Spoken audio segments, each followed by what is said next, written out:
What's up, kings and queens? I want to welcome you back to another Blackout Friday. And if you missed last week's, you can find it right up here.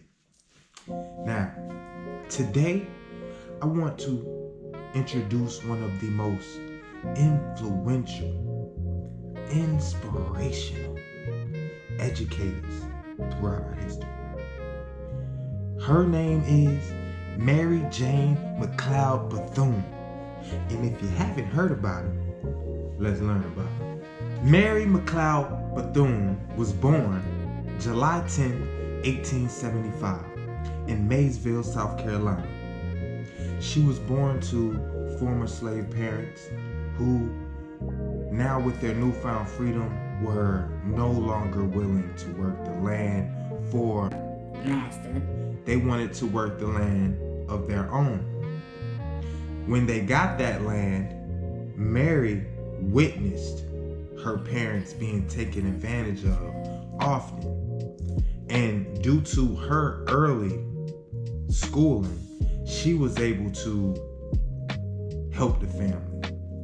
But this did not sit well with her. So she started her mission, educating the people, mainly educating young black women, because she felt that if you educate a woman, you can educate a generation. Being the 15th of 17 children, it was not likely for her to receive the education that she did.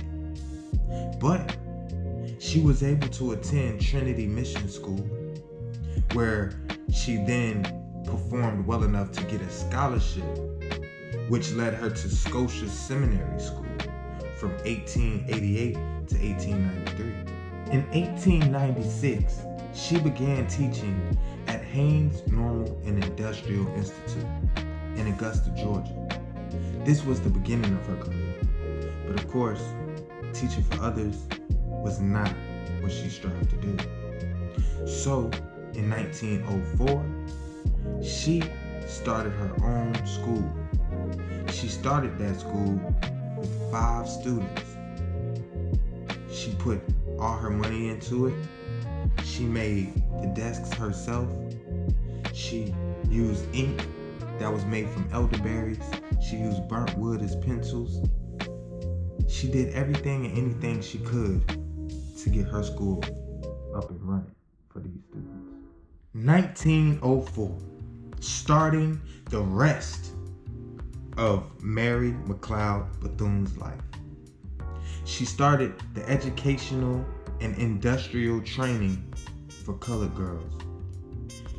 The rest of her life is about raising money for this school to make sure she's able to legitimize the school, raise the population in space.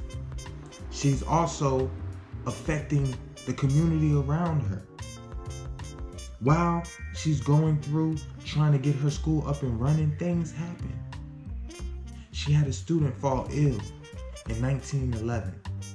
That student wasn't able to be taken to a hospital because there were no colored hospitals around.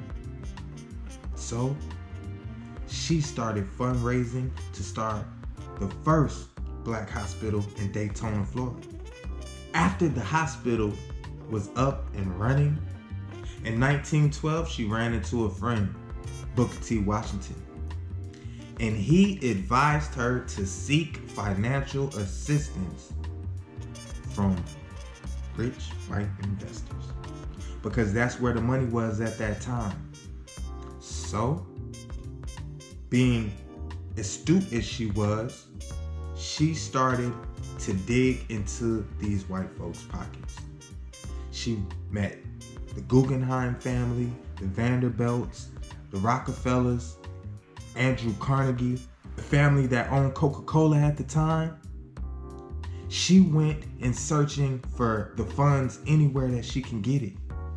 After the many, many years of fundraising for things like hospitals, for educational programs, for the rural farmers, so that they weren't taken advantage of the same way her family was when she was growing up.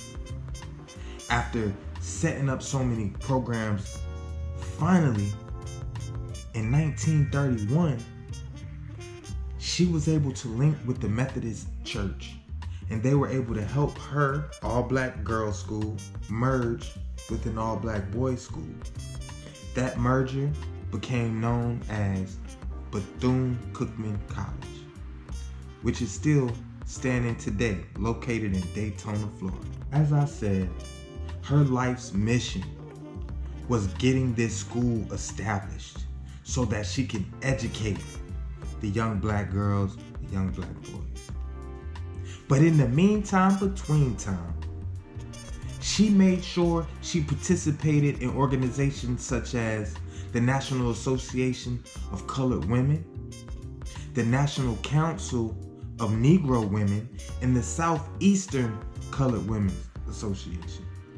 All of these organizations was, of course, there to help benefit the livelihood of black women in America. Due to their positioning in America, we needed these organizations to help lift them up.